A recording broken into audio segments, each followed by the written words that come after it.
দর্শক মানচিত্র নিয়মিত আয়োজন কথোপকথনে। একদিকে যখন ইরানের আইআরজিসি সেনারা আমেরিকা এবং ইসরায়েলের সৈন্যবাহিনীকে যুদ্ধে পরাস্ত করেছে, ইরানের সর্বোচ্চ নেতৃত্ব আমেরিকাকে কূটনীতিতে ধারাবাহিকভাবে নাজেহাল করে আসছে।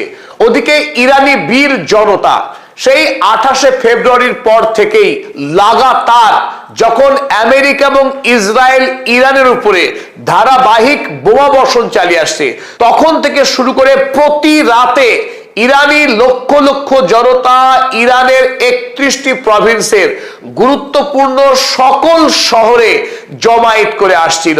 সেই জমায়েতের গতকাল 29শে এপ্রিল 60তম দিন পূর্ণ করলো। আর এই একই দিনে অর্থাৎ 29শে এপ্রিল গোটা ইরান জুড়ে উদযাপন করা হলো ইমাম রেজার জন্মবার্ষিকী। আর এই দুই ঘটনাকে সামনে রেখে গোটা ইরানে নজিরবিহীন গণ উন্মাদনা দেখলাম। দেশপ্রেমের এক অনন্য নজির স্থাপন করলো ইরানের বীর জনতা। এই উপলক্ষে ইরানের ইনকিলাব স্কয়ার এবং আজাদি স্কয়ারে ইরানের আইআরজিসি সেনার পক্ষে বিরাট এক সামরিক প্রদর্শনীর আয়োজন করা হয়েছিল, যে প্রদর্শনীতে ইরানের শক্তিশালী মিসাইল, ড্রোন এবং আকাশ প্রতিরক্ষা ব্যবস্থার এক অনন্য প্রদর্শন হয়েছে। আর তাৎপর্যপূর্ণভাবে আজ 30শে এপ্রিল ইরান উদযাপন করছে আজ থেকে 404 বছর আগে এই আজকের দিনেই পর্তুগিজ নৌসেনাদেরকে স্ট্রেট অফ হরমুজে পরাস্ত করে বিতাড়িত করেছিল। সেই গৌরবময় দিনকে আজ নতুন করে নতুন উন্মাদনায় ইরানের মানুষ উদযাপন করছে গোটা দেশে। আপনারা ভিডিওতে দেখতে পাচ্ছেন শিশু থেকে বৃদ্ধ, নারী থেকে পুরুষ, কাতারে কাতারে মানুষ রাস্তায় বেরিয়ে এসেছে দেশের জাতীয় পতাকা হাতে। তাদের মধ্যে যে বাঁধ ভাঙা আবেগ, উচ্ছ্বাস, এই উচ্ছ্বাস তাদের দেশের প্রতি ভালোবাসার বহিঃপ্রকাশ। তারা যে মৃত্যুকে ভয় পায় না, তারা ইরানের ইসলামিক রিপাবলিক সরকারের সঙ্গে ঐক্যবদ্ধভাবে আমেরিকা এবং ইসরায়েলের আগ্রাসনের বিরুদ্ধে লড়াই করতে প্রস্তুত, প্রাণ দিতে প্রস্তুত।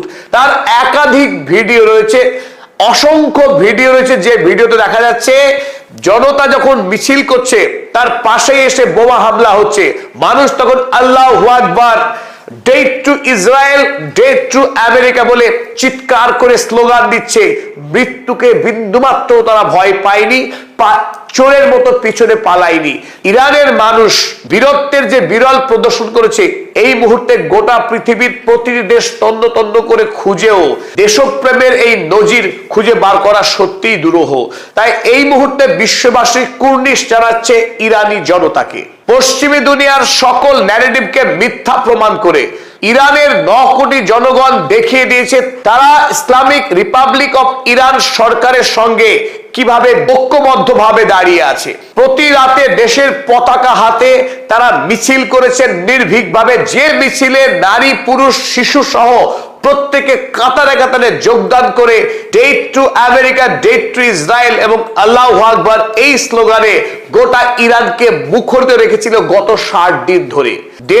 দেশের নেতৃত্বের সঙ্গে জনতার মধ্যে যে কোন রকম ভুল বোঝাবুঝি নেই, দেশের জনতা যে দেশের সরকারের সঙ্গেই আছে, তার অন্যতম নজির আমরা দেখেছি জানফাদা অভিযানে। যে জানফাদা অভিযানে ইরানের প্রায় 1.5 কোটি পুরুষ, যাদের বয়স 12 থেকে শুরু করে 60 পর্যন্ত, তারা কাতারে কাতারে নাম লিখিয়েছে ইরানের হয়ে আমেরিকা ইসরায়েলের বিরুদ্ধে যুদ্ধ করে শহীদ হওয়ার জন্য। আর এই জানফাদা অভিযানের সব আগে ছিলেন খোদ দেশের রাষ্ট্রপতি মাসুদ পেজেশকিয়ান। তিনিও দেশের হয়ে সক্রিয়ভাবে লড়াই করবার জন্য নিজের নাম লিখেছিলেন। একটি দেশে যখন স্থায়ী সৈন্যবাহিনী রয়েছে, প্যারামিলিটারি ফোর্স রয়েছে, আইআরজিসি রয়েছে বিপুল সংখ্যক, সেই দেশের স্থায়ী সৈন্যবাহিনী ছাড়াও স্বেচ্ছাসেবকের ভূমিকায় যদি 1.5 কোটি পুরুষ নাম লেখাতে পারে, সেই দেশকে আমেরিকা বা ইসরায়েলের পক্ষে কোনোভাবেই পরাস্ত করা সম্ভব নয়। আর এই ইরান দেখিয়ে দিয়েছে তার দেশপ্রেমের শক্তি কতখানি। কারণ ইসরায়েল এবং আমেরিকা যখন রেল ব্রিজ এবং রেল লাইনের উপরে বোমা মারলো, ঠিক তার 40 ঘন্টার মধ্যেই 6টি রেল ব্রিজকে মেরামত করে সেই রেল ব্রিজ দিয়ে রেল চালিয়ে দেখিয়ে দিয়েছে। তৎপরতা কাকে বলে। মার্কিন ইসরায়েলি বোমা হামলাতে ইরানের 1300 অধিক স্কুলকে গুড়িয়ে দিয়েছিল। ঠিক 15 দিনের মাথায়, যুদ্ধবিরতির 15 দিনের মাথায় সেই 1300 বিদ্যালয়ের মধ্যে 775টি বিদ্যালয়কে 15 দিনের মধ্যেই নতুন করে পঠন পাঠনের উপযোগী করে তোলে ইরান সরকার, সেটা দেশের মানুষের সক্রিয় সহযোগিতার মধ্য দিয়েই। আর সাম্প্রতিক গত কয়েকদিন আগেই আপনারা দেখেছেন ইরানের রাষ্ট্রপতি, যিনি প্রখ্যাত কার্ডিওলজিস্ট, যখন দেশের প্রথম সারির কার্ডিওলজিস্টরা একজন পেশেন্টের সার্জারি করতে ভয় পাচ্ছিলেন, খোদ রাষ্ট্রপতি নিজে অপারেশন থিয়েটারে গিয়ে এই অপারেশনকে সাকসেসফুলি সম্পন্ন করেন। এখানেই বোঝা যায় দেশের মানুষের প্রতি, দেশের প্রতি রাষ্ট্রপতি এবং রাষ্ট্র নেতাদের কি পরিমাণ দরদ এবং দায়বদ্ধতা আছে। আর এই দায়বদ্ধতার কারণেই ইরানের জনতা আজও ইরানের নেতৃত্বের সঙ্গেই কাঁধে কাঁধ মিলিয়ে দাঁড়িয়ে আছে, কাঁধে কাঁধ মিলিয়ে লড়াই করছে আমেরিকা ইসরায়েলের বিরুদ্ধে। আমেরিকার সঙ্গে ইরানের নতুন করে যে কোনো সময় আবারও যুদ্ধ শুরু হয়ে যেতে পারে, কারণ ডোনাল্ড ট্রাম্প এবং ইসরায়েলি গণহত্যাকারী প্রধানমন্ত্রী বেঞ্জামিন নেতানিয়াহু, এদের কোনোভাবেই বিশ্বাস করা যায় না।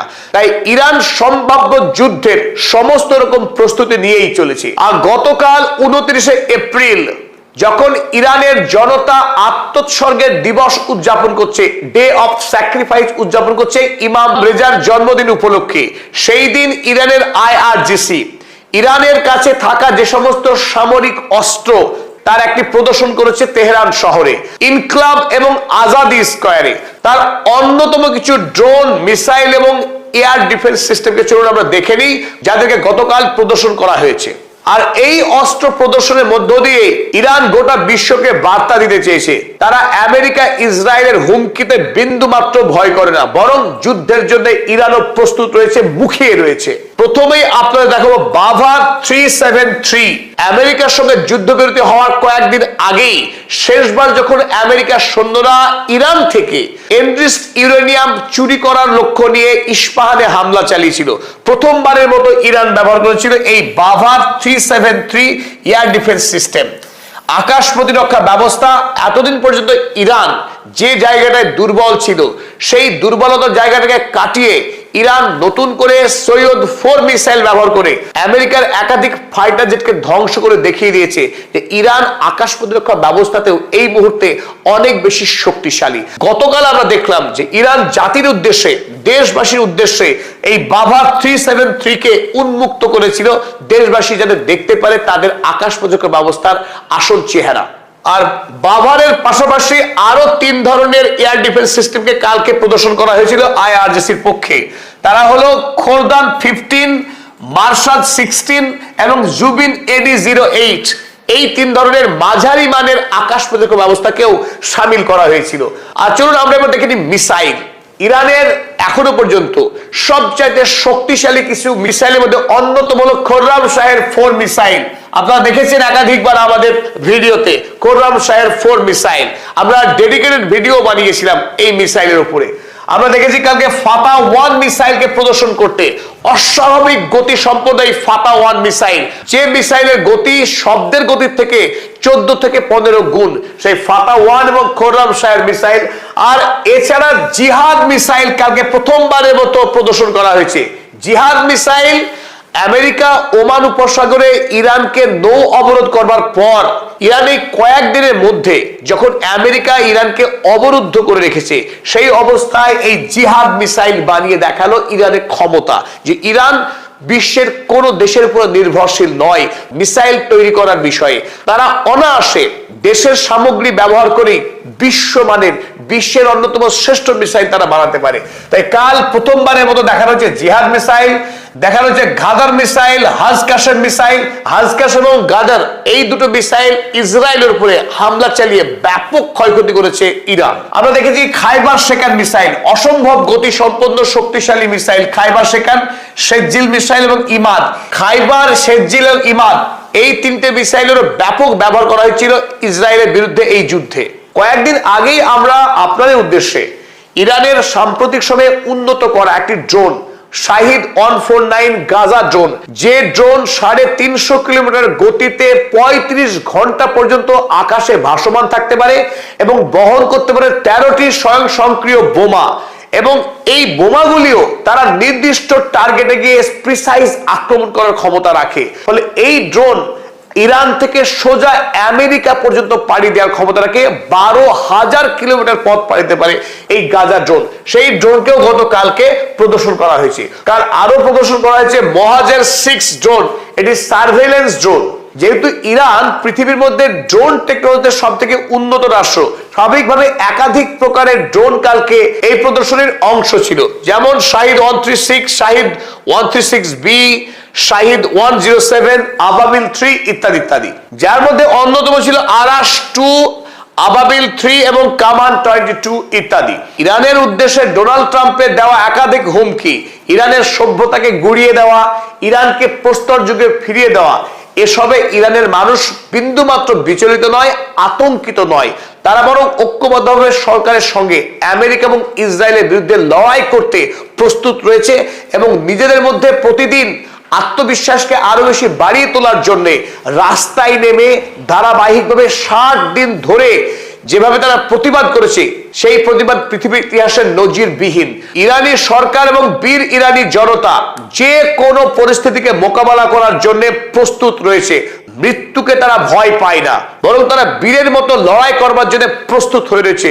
সেই বার্তাই দিল ইরানি জনতা। আসসালামু আলাইকুম রহমতুল্লাহি ওয়া বারাকাতুহু। সম্মানিত দর্শক, রাজনীতিতে একটা অনির্ভর সময় যাচ্ছে। চারিদিকে একটা অদ্ভুত পরিবেশ, যেখানে একটা রাজনৈতিক যে পরিবেশ নার্সিং হবে, ঠিক সেরকম একটি অবস্থা এই মুহূর্তে বিরাজ করছেন। এবং আগামীতে যে পরিবেশ পরিস্থিতি তৈরি হতে যাচ্ছে বা রাজনীতির যে টার্নিং পয়েন্ট, সেই টার্নিং পয়েন্টগুলো আমাদের যারা রাজনীতি আমরা করছি, কোনো জেনারেশনের জন্য এটি ভালো ফলাফল বয়ে আনবে না। এই বিষয়গুলো নিয়ে আলোচনা করবো। এবং সবচেয়ে বড় ব্যাপার হলো যে রাজনীতিতে তরুণদের যে অংশগ্রহণ, সেই তরুণদের যে অংশগ্রহণ এটি নষ্ট হয়ে যাচ্ছে, ক্রমশ খারাপ হয়ে যাচ্ছে। এবং এটা জুলাই আগস্ট বিপ্লবের পরে একটা বিরাট যে সম্ভাবনা তৈরি হয়েছিল তরুণ প্রজন্মের, ঠিক সেই প্রজন্মটি এখন একটা বিরাট অংশ গণধিকৃত হয়ে পড়েছে। এদের নাম শুনলে মানুষরা এখন আর ইতিবাচক কথা বলে না। এদের একটা বিরাট অংশ এখন যদি আপনি সমন্বয়ক বলেন, জুলাই যোদ্ধা বলেন, তারপরে সমন্বয়ক, জুলাই যোদ্ধার পরে যদি আপনি এই বিভিন্ন ব্যক্তির, আমি এখন কাউকে ছোট করতে চাচ্ছি না, বিভিন্ন ব্যক্তির নাম বলেন, মানুষের শ্রদ্ধা, ভালোবাসা, সমর্থন কিংবা সহানুভূতি, এই একটা জিনিসও এদের সম্পর্কে আসবে না। এরা কোনো কথা বললে মানুষ বিরক্ত হয়।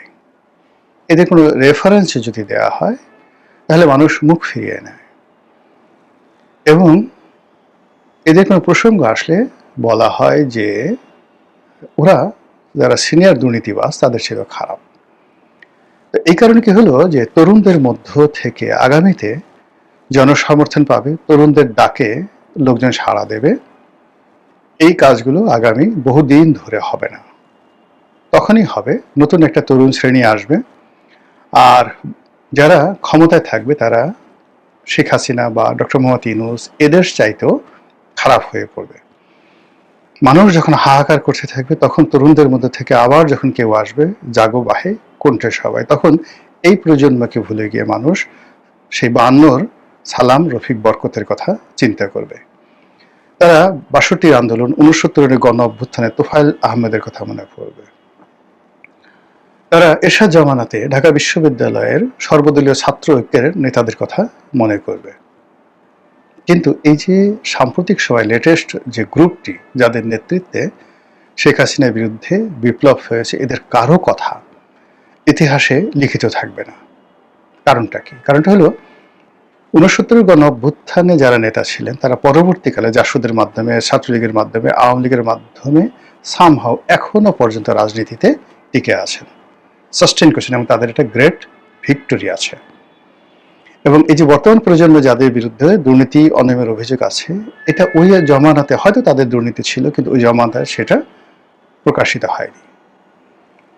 দ্বিতীয় হলো যে আরেকটি প্রজন্ম, যেটা এরশাদ জমানাতে যারা নেতৃত্বে আসছে, তারা যেহেতু সরাসরি ক্ষমতাতে যায়নি, ফলে ওখানে হাতে গোনা কয়েকজনের বিরুদ্ধে দুর্নীতির অভিযোগ এসেছিল, যারা পরবর্তীতে বিএনপির রাজনীতির সাথে জড়িত। কিন্তু আওয়ামী লীগের মধ্যে যারা ছিলেন এরশাদ বিরোধী আন্দোলনে, তারা সবাই রাজনীতিতে হিরো হয়েছেন এবং তাদের বিরুদ্ধে দুর্নীতি আসেনি। এটা হলো একদম রিয়ালিটি। তো এই দুটো জমানাতে তরুণ নেতৃত্বের উপর জনগণ নির্ভর করেছিল। একটা হলো ৬৯-এর গণ অভ্যুত্থান, আর একটা হলো যে ৯০-এর গণ অভ্যুত্থান। আর তৃতীয় যে গণ অভ্যুত্থানটা আমাদের দেশে হলো ২০২৪-এ। এইখানে যারা তরুণ প্রজন্মে এসছেন, এরা মোরাললেস, যারা ফ্রন্ট লাইনে আসছেন, সবাই তাদের ফেস হারিয়েছেন। এদের মধ্যে যারা পিছনের সারিতে চলে গেছেন, তারা তো সামনে আসতে পারবেনই না, বরং এখন যারা পার্লামেন্টে আছেন, এই পার্লামেন্টে যারা আছেন, এনসিপিতে যারা নেতৃত্বে আছেন, তাদের উপরে 18 কোটি মানুষের ৩৬ কোটি চোখ যেভাবে সেট আপ হয়ে আছে, প্রতিটা মুহূর্ত তাদের জীবন দুর্বিষহ হয়ে পড়বে। এবং এরা আগামীতে যে চাপের মধ্যে পড়বে, সেই চাপ বাংলাদেশের কোনো তরুণ নেতৃত্বের উপর পড়েনি। আর এত চাপ নিয়ে কেউ বাঁচতে পারে না, সাস্টেইন করতে পারে না, এবং তারা ভালো কিছু করতে পারে না। এই গেল একটা ঘটনা। দুটো ঘটনা হলো যে ছাত্রলীগের যে সকল নেতৃবৃন্দ ছিলেন, তারা পুরোটা মাইনাস হয়ে গেছেন।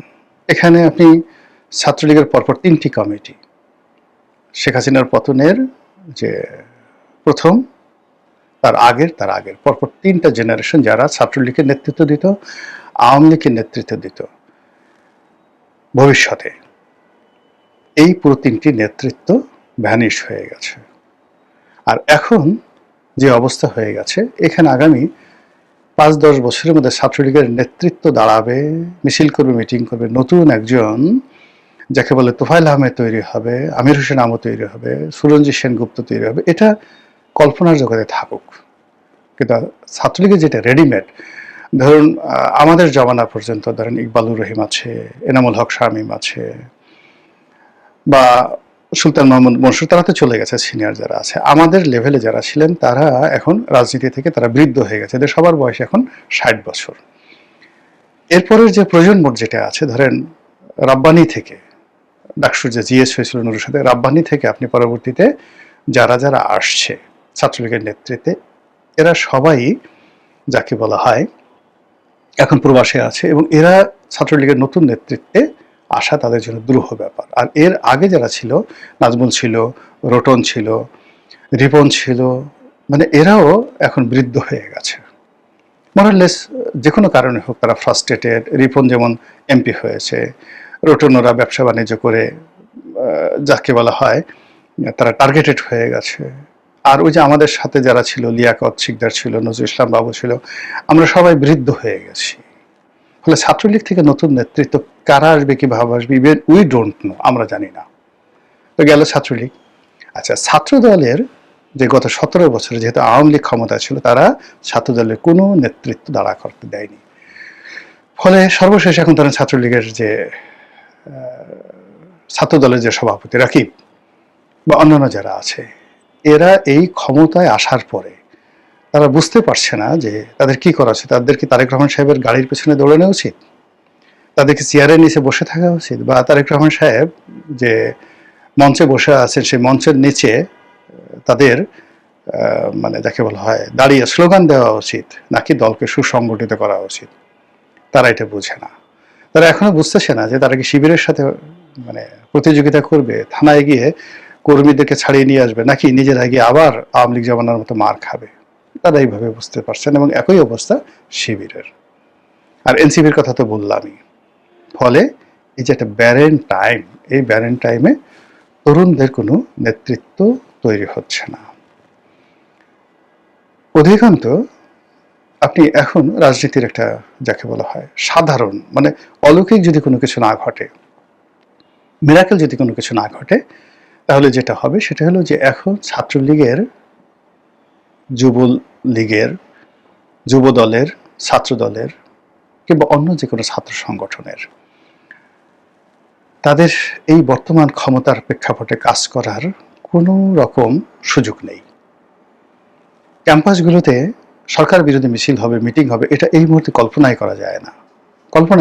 আর মানুষ এখন হরতালের রাজনীতি, তারপরে শেষে মারামারি, কাটাকাটি, বন্দুকবাজি, গুলাগুলি, এই টোটাল জিনিসগুলো যাকে বলা হয় তারা এখন এটা যাকে বলে কল্পনাই করা যায় না মানুষ।